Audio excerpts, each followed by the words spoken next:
Hey friends, welcome back to the Gentleman's Journey. In this one, we're talking about a Red Wing classic. That's the 1907 Moc Toe. Now friends, I couldn't wait to get my hands, better yet my feet in them. So guys, this is in a lot of gentlemen's closets. It's a very popular boot. And I gotta tell you, the Thoroughgood Moc Toe that I have has certainly encouraged me to get into more of these Moc Toes. I love the outsole on these boots, so we're going to get into all that stuff in this video. We're going to talk about the build quality, the construction, the fit, sizing, a little bit of the care, and then like always, every good gentleman's journey video, we're taking them on a little adventure. Now friends, make sure if you haven't to subscribe for more content just like this. Let's get into it. Now, as many of you know, I'm going to give you a completely unbiased review. I'm not bought by any company, but I do like to let you know when I buy them and when I don't. A lot of companies work with me and send me out boots for review, and I really appreciate that. That helps the channel get out and reach more boots than I can on my own. But this set of boots here I did buy by myself. I was over in Tyler, Texas at the Red Wing store. If you guys are in the area, make sure and check it out. I bought these, right now they're about 330 bucks. So you can find them at different locations, or of course you can get them online.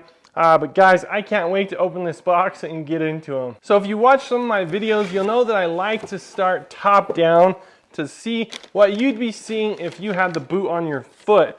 So obviously this boot here is the Copper Rough and Tough. It's my second go with the Copper Rough and Tough. I had the Roughnecks, which is another Moc Toe, completely different outsole. They do throw in a leather set of laces along with their traditional nylon. The only thing that we see else in this box is just that it was inspected by Jody, and so she checked out the boots and made sure they were a-okay. Let's get the box out of here and we'll get into the boots. Now friends, what you see from the top down again is those laces. So we're checking out the laces, and they are ran through these black eyelets. Now this doesn't have any speed hooks up top. Of course my Iron Rangers and the Roughnecks have 3 speed hooks at the top. My Thoroughgoods have 3 speed hooks and then an eyelet up top. I never use the eyelet on those. I can tell you friends, I'm probably going to be replacing the top 3 with speed hooks. I'm just a sucker for those, and I don't like using eyelets too much up top. I just love a really quick routine in the morning. You can get up and get out the door. But at any rate, it has kind of a black hardware on there, and it looks beautiful. This is a really great color leather. It has a tongue, obviously, and then you make your way down and you start seeing some of these stitching. Now guys, this is Red Wing's Puritan triple stitch, and then it has some white stitching in there, and just really well done. Now I gotta say, I've had several pair of Red Wings, and in the first couple years I've not had any bad stitching problems. That's not to say that you guys haven't. I watch the reviews, I look at different websites and Facebook groups, and people have the rare occasions, but I can tell you my own experience, and I think across the board, Red Wing has got the stitching under control. These are work boots. As you get working, moving and grooving, it's leather, it's animal product with stitching. It's bound to go out, but for the most part guys, I have no dramas there. So let's keep our way moving down the boot, and of course we get into that leather. Now this is the Copper Rough and Tough. It's an iconic leather for Red Wing, and typically I think that's what you can spot across the room when you see a guy and you're like, man, are those Thoroughgoods or are those Red Wings? Of course they have the traditional tan color that you see a lot of, but I think this sticks out. Thursday Boot Company is starting to run some of these, and I do think that it kind of mimics this boot quite a bit. So you can get some confusion from across the room. But again, like I said in my Iron Ranger video, you just can't miss that boot. If you see a guy coming into the room, or a lady, she has some Red Wings on, a lot of these, they just stick out and you can see it from across the room. At any rate, they say that this is a bit of a nubuck leather, which is interesting, because then that's when you get into the care product. I hadn't noticed that or seen that before.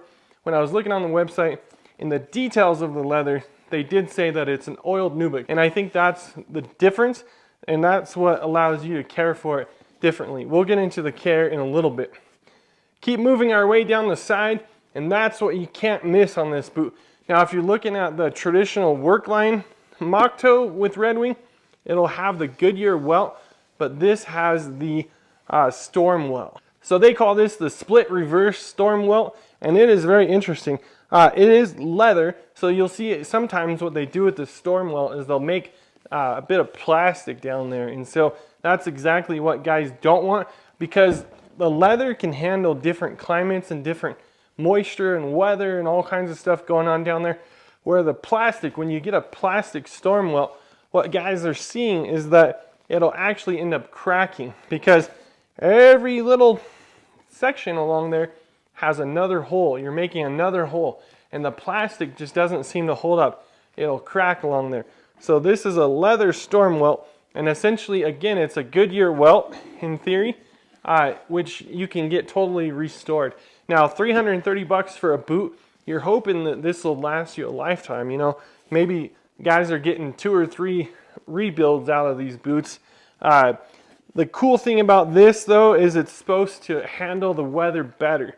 What you're trying to do is prevent as much as possible any type of moisture getting in to your foot.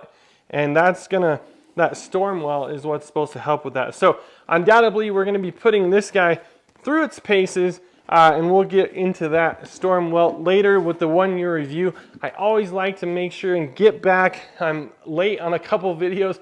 I apologize, guys. I have an interesting life, but we're going to get into a 1-year review on these boots at some point. As I'm going down the inside, you'll notice that it's an online boot. And guys like to point that out, and you know, Thursday boots do a lot of lined boots, and of course Red Wing has some winter boots that will have thinsulate and stuff like that in there, but it has a removable footbed. So what this does, and we're going to get into the last here in a minute, but what this does is it allows you to put in your own footbed. Maybe you have, if you guys check back a video I just did with a wool kind of bison, you know, you can check that one out. I'm really happy with that company, and I'm really liking, I put those in my Frank's boots. Now guys, I'm loving the heck out of those wool inserts, but maybe you need a higher arch or something like that. You can build up your arch. People use those different foot doctor type deals and stuff like that. At any rate, you can take that out. But now we're going to get into kind of the midsole. So this doesn't have a shank at all, according to the website. So you'll see sometimes they run a metal shank or a leather shank, different options there. And this one doesn't have it. So now that takes us kind of to the last. Now this is the number 45 last, and on the Roughnecks they run the 23. The 23 is supposedly their most iconic, and this is supposed to have a little bit less toe spring than the 23. Now toe spring gets into that plantar fasciitis. I'm saying that wrong. I totally butchered that. I apologize. But basically with the toe spring, if it's too stiff, your foot can't move, and that could end up causing you some pain and even foot fatigue and different things down the road. So I guess when you're looking at boots, just be aware of that. I think that's why they mention on the website is the 23, which I had in my Roughnecks, has a little bit more toe spring, and it'll be a little more soft. I'm having troubles moving it even now. Have a little more spring in the toe, so it'll give when your foot goes. And then over there on the Iron Ranger, that's the number 8 last. And of course the number 8 last kind of has that bulbous toe that people complain about a lot, but it has plenty of room in there. It's kind of interesting because Red Wing talks about it on their website. Each boot they kind of say is roomy. It does sound like they lend the Iron Ranger to have more room according to their description, but you get into different fits and stuff, and I have a hard time feeling that one is necessarily more roomy than the other, only because you got your half sizes and your different widths and stuff like that. These ones do actually feel pretty snug, which is kind of strange, I'll be honest with you, because that does look like a bigger toe box than my Iron Rangers, but my Iron Rangers probably do have a little bit more room. These guys are brand new, so we're going to get into that later and see maybe in a comparison video, or as we talk down the road at the 1-year review, we'll see how much room this ends up having. So I guess that's enough about that last, but just make sure if you guys have any questions about the build or the last, or maybe some comparison stuff, I would love to go into deeper detail. Just message me in the comment section and we'll get into that for sure. Now guys, you can't get this boot without buying it for this traction tread. Now of course, if you do different resoles and stuff like that, you see some really cool stuff on Instagram that guys end up doing. They're doing different colors and different stuff like that. But one of the reasons you get this boot is for that traction tread outsole. Now guys, if you watch the channel, you know I'm a sucker for the Vibram 100 lug. A lot of my boots tend towards that. But I gotta tell you, a gentleman should know when to wear the right boot for the right occasion. So if you're just swearing by one, you might not be getting the most bang for your buck depending on the environment you're working in or what you're doing. So again, those other boots there, the Thorogoods, really got me into this sole. I love the wedge sole. It is super comfortable, and that's one of the things about this boot. So if I pick up my Nicks, my Franks, or my Whites, it's going to be heavier than this. Now that's not to say that those guys don't have boots like this, but I went out and got the 100 lug in all of them. So it's a very big, clunky work boot. Even the Urban Logger is a heavy boot. This runs a lot lighter, and it's quite a bit kind of like, this isn't a comparison, but it's like the Thorogood. So it's a lighter boot, and you buy it for that. Of course, it's a bit of a flat foot. Now, they do build up the arch a little bit, but you're not buying this boot necessarily for the arch. Again, you can end up putting an insole and getting yourself more of an arch, but in essence, because you don't have the heel, your foot, if you're coming from a tennis shoe, is going to be flat, and it's going to be not as big of a jump.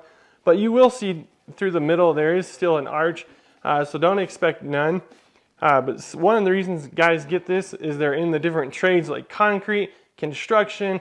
If you see an electrician, chances are even painters, they'll have this wedge outsole. And of course, Red Wing is one of the top contenders when you're in those fields. And of course, some companies, they've already been working with Red Wing, and you'll get money through your company to head down to Red Wing and get yourself some boots. Of course, some of the work lines, this is a heritage boot, will have the steel toe, and you can do it like that. But if you were to be walking on ladders and stuff like that, this boot wouldn't be allowed. And so you need that heel. If you're walking in different climates, that's why you see the wildland firefighters, they always have the heel, because you have better traction when you're on different varying terrains. If you're trying to walk on logs and stuff like that, this one won't be necessarily the boot for you. Now that said though, this boot and this wedge outsole is very popular. You get an 8-inch boot in the hunting world. So a lot of guys still swear by this in the different hunting realm. But again, if you're on your feet all day, they say this is the way to go because it's almost like a squishy foam underneath you. The downside to that, and the good thing about this brand being resolable, is you do end up wearing through the tread a lot quicker if you were to have the Vibram 100 lug or even the Vibram mini lug like I have on my Iron Rangers. You're gonna wear through it, and you can start to see where people drag their feet and your different wear pattern. This is a good boot to understand that a little bit better. So that said, friends, there's lots of different outsoles and different ones for different occasions. Of course, I run them across the board. You guys always give me heck for the different boots that I take out hiking, but I think our society has moved towards a society that doesn't walk as much in general. If you start counting your steps and you start looking at communities in the history, they would walk everywhere. So your boot was meant to take you anywhere and everywhere. You know, I have hiking boots, I have work boots, I have cowboy boots, I have dress boots. There's boots for every occasion, and we're gonna talk about that in future videos, you know, the best boot for each category and stuff like that. However, we gotta keep in mind that not all of us have or even need a huge closet full of boots, and that, you know, shoes are versatile. Of course, I wanna talk about different boot for different need, but I don't want you to be afraid to take a boot like this up into the mountains and traipsing around hiking or something. Just because it's not a specific hiking boot, this boot I can guarantee you will hike, because my Thorogoods hike very well. And so this tread actually does really well in different rocks and mud. Something that people get this for compared to the Vibram 100 lug is you're not gonna be traipsing rocks into the house. I always say, you get that rock stuck in your Vibram lug and you go traipsing across your mother-in-law's kitchen, you scuff up that floor, man, you're gonna be busted. So something to be cognizant of. and this is another one that actually performs very well in different situations. We had to spend a lot of time talking about the outsole because that's one of the reasons you get this boot. So onto the sizing, guys. I went ahead and got myself an 11. Now I've had an interesting go with the sizing, and it's a gentleman's journey, so I've learned as I go. And again, it cost me some money. I have to figure it out. Hoping that'll help you guys a little bit. I'm a size 12 in tennis shoe. I'm an 11.5 in some boots. I still think in Thursday Boot Company, they fit me really good. I did get a 11.5 at Frank's. After I put my insole in there, it fits really, really good. And then I probably should be 11 in those. I got 11 in whites, 11 in Nicks, and then 11 in Thorogoods. So I actually got 11 in these. My Roughnecks were a little too big, so I finally just let them go. I think those were 11.5. I'll check back the video. Some of you guys probably know before I do. They were a little too big. I ended up getting rid of my Roughnecks. So those are one of the only ones I don't still have out of my collection. They were too big, and it just didn't seem worthwhile to keep them. My original Thursday Captains were 12, and they, to be honest, I never had any issues, which is kind of strange. I'm 11.5 in those. I haven't tried 11, but I'm pretty convinced in Thursday 11.5 is the go for me. These guys are 11s. My Iron Rangers are 11s. I'm just out of 12 on a Brannick device. So I pretty much sized a full size down. Now, there's different widths and stuff. This is a boot off the shelf, so it's not quite like my experience at some of those Pacific Northwest boot companies where I've been fit by the owners themselves and stuff like that. But at any rate, that's the sizing I went for. I'd love to talk to you more about that in the comments. And in terms of conditioning the boot, I went through a whole Copper Rough and Tough cleaning video. Make sure and check that out. I didn't stray too much from what they recommended. I always say if you're just getting into this, don't feel like you need to break the mold. Just do what Red Wing gives you, you know. You can run mink oil on this. It'll darken it a little bit. Again, this is a heritage boot, but for me, it's going to be more in the work line. I'm going to kick it around. I'm going to do whatever I want with it. I'm not too concerned about keeping quite the original color on this one, but if you are, just use the Red Wing Leather Cream. The Red Wing Leather Conditioner might darken a little bit of a shade, and then it should loosen up some. As far as the cleaner, Red Wing has their own cleaner. We go through that in the video. Or feel free to use saddle soap. Some guys swear against that.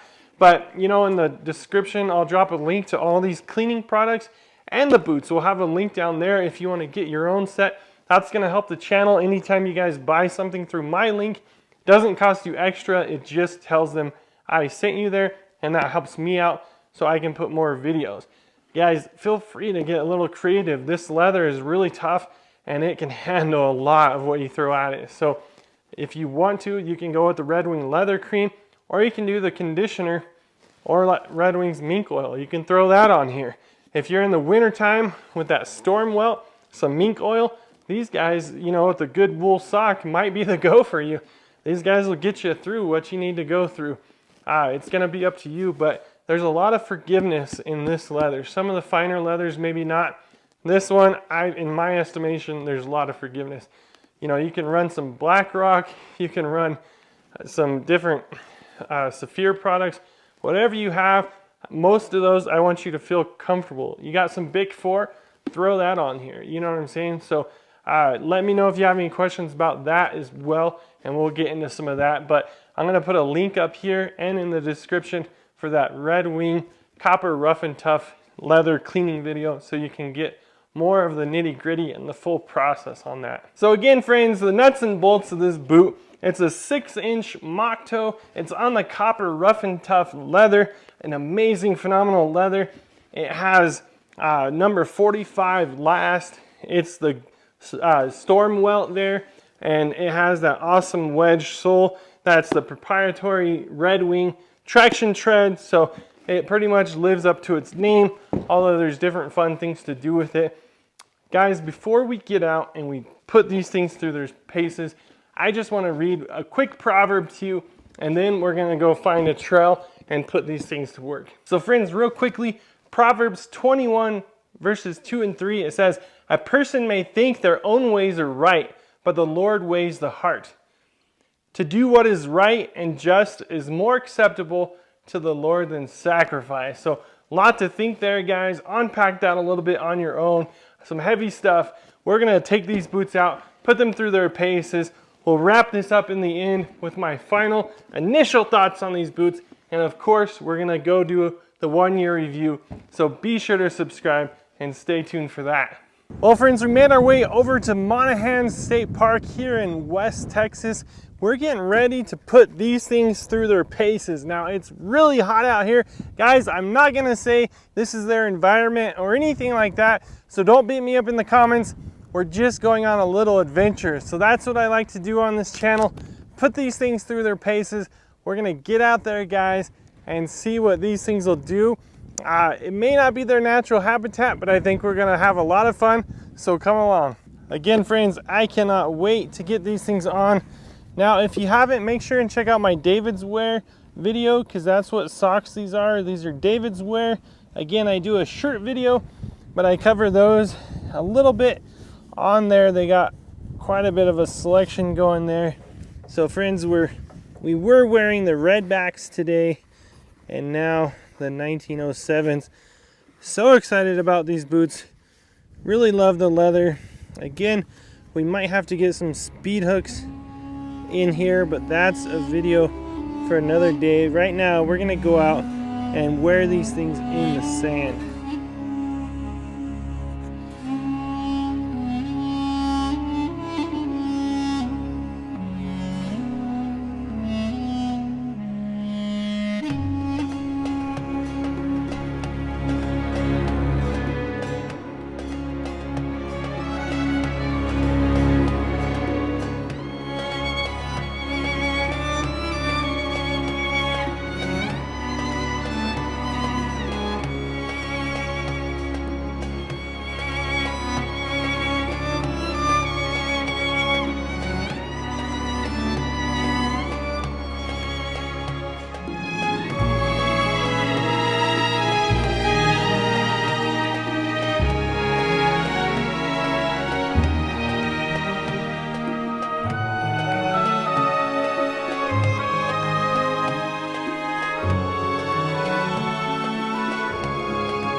Well, friends, there it is, guys. Again, we're not testing these things maybe where they're meant for, but we had a lot of fun today over here at these sand dunes. Guys, these 1907s are awesome. I can't wait to break them in. Make sure and stay back, subscribe, and come back for the 1-year review. I like to do cleaning videos. Again, we've already cleaned this copper rough and tough. Don't forget a little pro tip. When your boots are brand new, you can still go ahead and put that waterproof spray right on them, right out the gate. They don't need conditioning, but you can put the waterproof spray. So guys, we are having a blast over here at the dunes. The sun is setting on us and the dog is just having a blast. I really hope you guys are enjoying these videos. You know, my last 2 thoughts on these boots, initially, it needs speed hooks. Come on, Red Wing. I know it's going for that kind of particular style there. I'm gonna put some speed hooks on mine just because they're hard to get on and off like that. And the other thing is I'd probably put a pull loop on the back. Those are just 2 things I would go for. Let me know in the comments if you have these boots, if you would do anything like that to yours, how you like them. Guys, I'm so happy you're along for this journey, the gentleman's journey. Until the next video, God bless, and hey, don't forget to give those boots some love from time to time.